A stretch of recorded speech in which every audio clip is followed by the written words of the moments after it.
नमस्कार देवी भक्तो, आज दुर्गा सप्तशती पाठ अध्याय 2 मराठी अर्थ या भागामध्ये आपण पाहणार आहोत. चला तर मग सुरुवात करूया.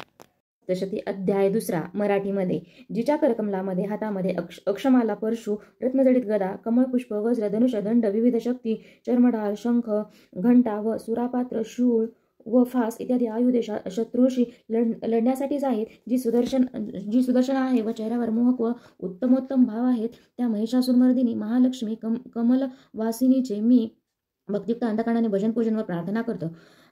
ऋषी म्हणाले, शेकडो वर्षापूर्वी दानवांचे घनघोर युद्ध झाले. त्या देवदेवतांच्या बाजूने देवांचा भूपती देवेंद्र व दानवांच्या बाजूने दानवांचा राजा महिषासुर होता.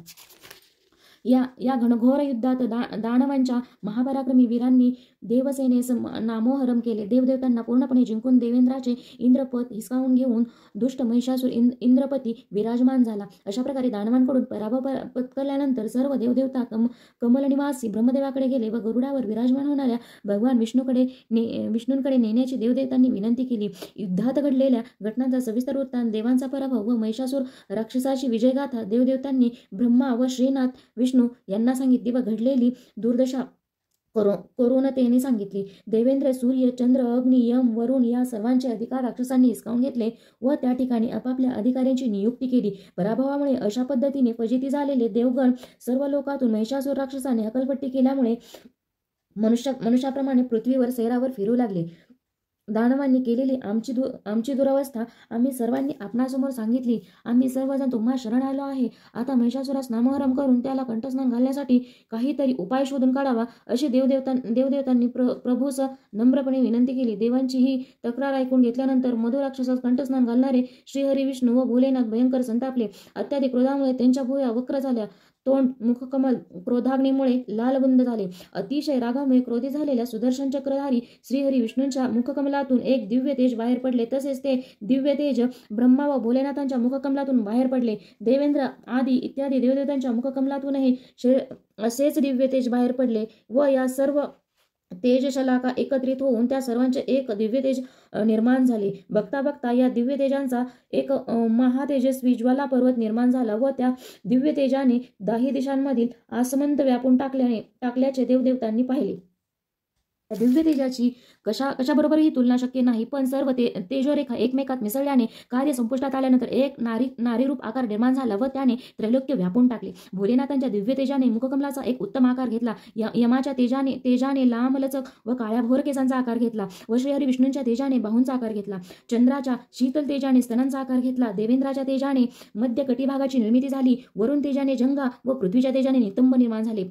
विश्वनिर्माता ब्रह्मदेवाच्या तेजामुळे नारी स्वरूपाच्या पायाची कृती व अर्क, सूर्य तेजामुळे व त्या पायास बोटे प्राप्त झाली. अष्टवसूंच्या तेजामुळे हातांना बोटे निर्माण झाली. कुबेराच्या तेजामुळे एक सुंदर नाक तयार झाले. प्रजापतीच्या दिव्य तेजाने पांढऱ्या शुभ्र दंतपंक्ती निर्माण झाल्या व पावकाच्या तेजामुळे महातेजस्वी अशा 3 नेत्रांची निर्मिती झाली.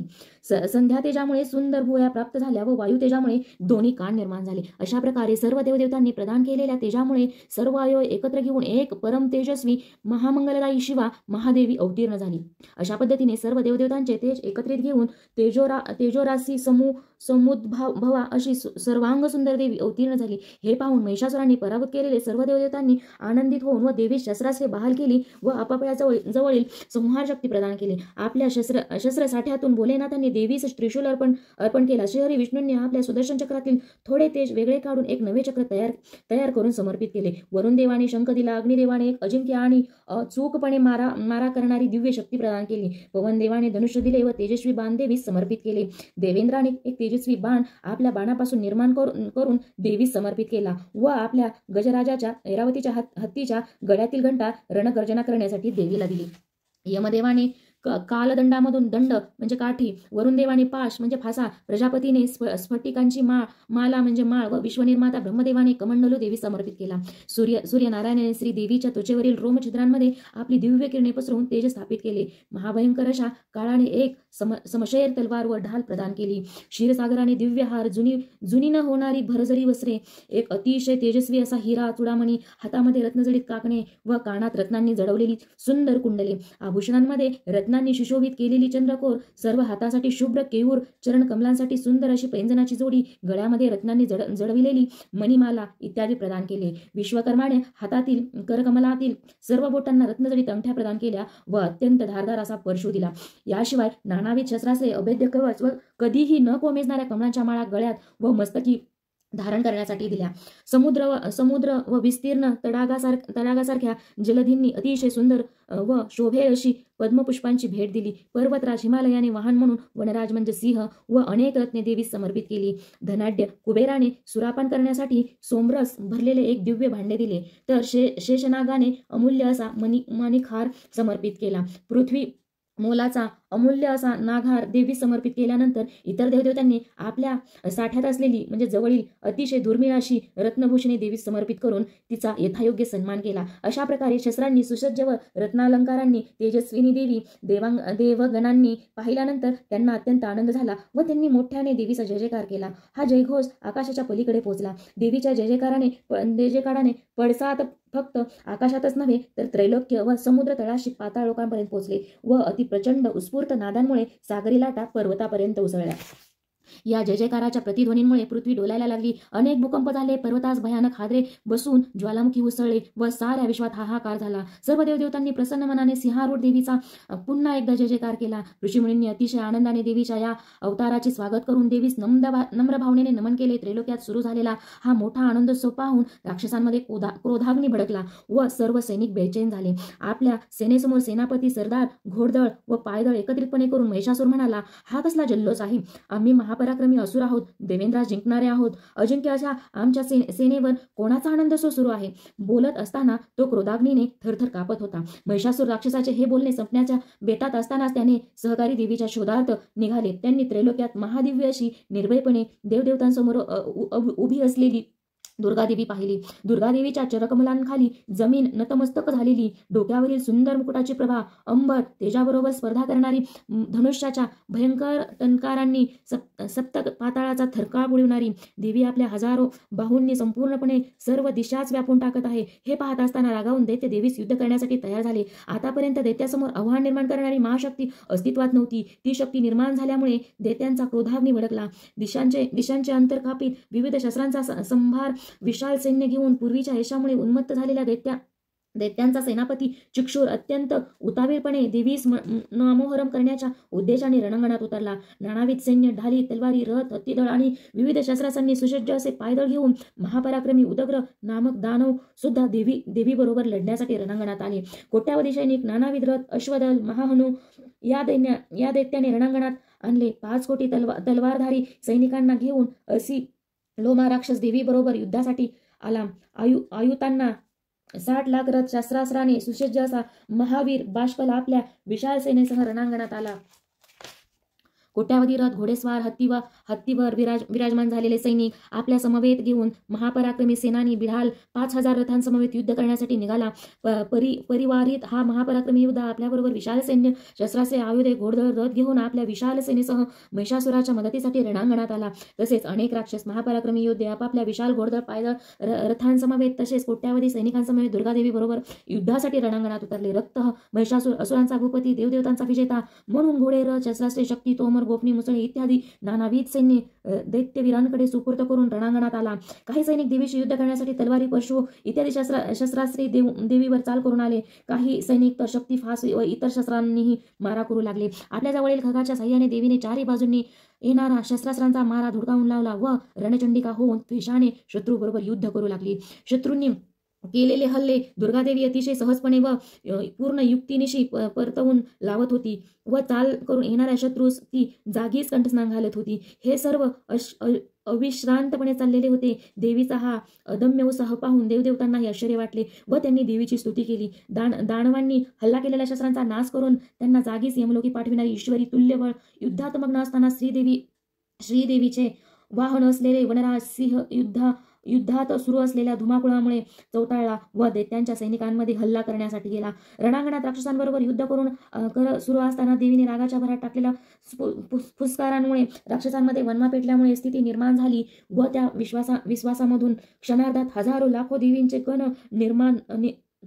गण निर्माण व ते राक्षसांबरोबर युद्ध करू लागले. अशा प्रकारे दुर्गादेवीच्या त्वेषाने श्वासांमधून निर्माण झालेले कोटावते देवीचे सैनिक म्हणजेच देवगण गोपनपट्टा परशुव इत्यादी हातात मिळेल त्या शस्त्रास्त्रांनी असुरांबरोबर युद्ध करून त्यांना ठार करीत होते. देवी मातेच्या अद्भुत शक्तीमुळे उदयास आलेले देवगण दैत्यांना नामोहरम करीत असतानाच जे घोष म्हणून रणभेरी नगारे व शंखनाद करीत होते व शत्रूंच्या अंतकरणात एक प्रकारची भीती निर्माण करीत होते. या घनघोर युद्धात शस्त्रांच्या खणखणाटाशिवाय रणवाद्यांच्या आवाजांनी आसमंत दुमदुमून गेला होता. काही देवगण जोरजोरात मृदुंग वाजवत होते. इकडे श्रीदेवी माता आपल्या करकमलातील म्हणजेच हातातील गदाशक्ती त्रिशूळाच्या साह्याने शत्रुपक्षास मारत होती. अनेक दैत्यांना आपल्या तलवारीने कंठस्नान घालीत दैत्यसेनेचा धुवा उडवीत पराक्रमी महिषासुरापर्यंत श्रीदेवी जात होती. तिच्या वाटेत आलेले अनेक शत्रुमारामुळे व देवीगणांनी केलेल्या घंटानादामुळे मृत पावले. श्रीदेवीने दैत्यसैनिकाला आपल्या हातातील फासाने फरफटत ओढत आणले व इतर दैत्यसैन्यावर धारधार शस्त्रांनी समशेरीने आघात केले. त्यामुळे शत्रुपक्षाची द्विधा मनस्थिती झाली. अनेक राक्षसात श्रीदेवीने नुसत्या गदेच्या टोल्यांनीच जमिनीवर लोळवले तर कित्येक राक्षसांना मुसळाच्या मारांनी रक्तबंबाळ करून ठार केले तर कित्येक राक्षसांच्या छातीवर जोरजोराने प्रहार करून रणांगणात रक्ताचे पाट व्हाविले. अनेक राक्षसांना तर त्यांच्या छातीत शूळ भोसकून ठार केले व अखंडपणे बाणांचा वर्षाव करीत कित्येक राक्षसांना जेरीस आणले. आपल्या शरीरावरील जखमांमुळे तडफडणारे राक्षस श्रीदेवीच्या अचूक व अचानक मारांमुळे मृत्यू पावले. अनेक राक्षसांचा शिरच्छेद झाला. काहींचे हातपाय तुटले, काहींना तर देवीने कमरेत लाथा मारून तुकडे केले. अनेक राक्षसांच्या जांघ्यावर झालेल्या अपघातांमुळे मृत्यू पावले. अनेकांनी आपली शिरकमले गमावली व असुरांना या युद्धात श्रीदेवीच्या दिव्य पराक्रमाची जाणीव झाली. असुरांमध्ये ज्यांच्या शरीरावर आघात झाले ते पण संयमाने निर्धारपूर्वक लढत असल्यामुळे आपल्यावरील जखमांकडे दुर्लक्ष करून लढत होते. काहींना तर शत्रुपक्षाबरोबर श्रीने लढत असतानाच कंठस्नान स्वीकारले तरी पण लढत राहिले. जमिनीवर पडल्यानंतर ते पुन्हा उठून लढाई करत व पुन्हा होणाऱ्या मारांमुळे धारातीर्थी पडत होते. शिरच्छेद झालेले राक्षसगण समोर काहीच दृष्टीस पडत नसल्यामुळे त्वेषाने लढून आपल्या सैन्यामध्ये गोंधळ घालत होते व काही जण त्याच त्वेषाने रणवाद्यांच्या तालावर गोंधळ घालून जोरजोरात नाचत होते. ज्यांना कंठस्नान प्राप्त झाले तसेच ज्यांना देवीच्या शस्त्रांचा चांगलाच प्रसाद म्हणजेच मार प्राप्त झाला आहे त्यांच्याशिवाय इतर राक्षसगण मोठमोठ्याने मारा कापा देवीस जिवंत सोडू नका अशी गर्जना करत होते. या घनघोर युद्धात इतक्या प्रमाणात मारहाणी कापाकापीवर रक्तपात झाली की त्यामुळे पृथ्वीवर आणि या रणभूमीच्या अवतीभोवती सर्वत्र रक्तमासांचा चिखल दिसू लागला. सर्वत्र वाहत होती व या भयंकर दृश्यामुळे रणभूमी भयानक दिसू लागली. रक्ताच्या महानद्यांनी सर्वत्र भूमीवर उच्छाद मांडला. त्यामध्ये राक्षसगण, हत्ती, अश्व, रथी, महारथी, सैनिक, सारथी इत्यादी सर्वांच्या रक्तमासांचा एकत्रितपणे समुद्र दिसू लागला. हा भयानक असा रक्तपात पाहून श्रीदेवीने त्या राक्षस सेनेपैकी उरलेल्या राक्षसांना क्षणार्धात कापून काढले व अग्नीमुळे जसे वाळलेले गवत क्षणार्धात नष्ट होते त्याप्रमाणे राक्षस सेनेचा पूर्णपणे सर्वनाश झाला. देवीचे वाहन असलेल्या वनराजानेही शोधून प्रति महारथी राक्षसांना आळ्या हलून घाबरवले व त्यांच्या मानास कापून काढल्या व देवीच्या बरोबरीने अव्याहतपणे राक्षसांशी लढून दिव्य पराक्रम दाखवला. देवी गुण सुद्धा पराक्रमाची यशोगाथा दाखविण्यास मागे नव्हते. त्यांचा दिव्य पराक्रम श्रीदेवीच्याच प्रेरणेमुळे असल्यामुळे अद्वितीय होता. हा विशाल असा युद्ध सोहळा देवदेवता तसेच यक्ष, गंधर्व, किन्नर मोठ्या उत्सुकतेने पाहत होते. श्रीदेवीने राक्षसेनेवर प्राप्त केलेल्या अद्भुत विजयामुळे देवदेवता अतिशय आनंदित झाले व त्यांनी श्रीदेवी मातेवर आकाशातून पुष्पवर्षाव केला. असा हा श्री मार्कंडेय पुराणातील सावर्णिक मनोरथ काळामध्ये घडलेल्या देवी मात्वे स्तोत्रामधील महिषासुर सैन्याचा 2रा अध्याय आहे. ओम श्री देवी माता नमो नमः. विभक्तांनो, कसा वाटला तुम्हाला हा व्हिडिओ? याच्या अगोदरचा व्हिडिओ पाहिला नसेल तर तोही नक्की पहा आणि पुढील व्हिडिओ पाहण्यासाठी किंवा पुढील अध्यायाचा अर्थ जाणून घेण्यासाठी आपल्या या चॅनलला सबस्क्राईब करा. त्याचबरोबर लाईक सुद्धा करा म्हणजे जेणेकरून तुम्हाला पुढील व्हिडिओ लगेच दिसेल आणि आपल्या नातेवाईकांसोबत शेअर करायला सुद्धा विसरू नका. व्हिडिओ पाहिल्याबद्दल खूप खूप धन्यवाद.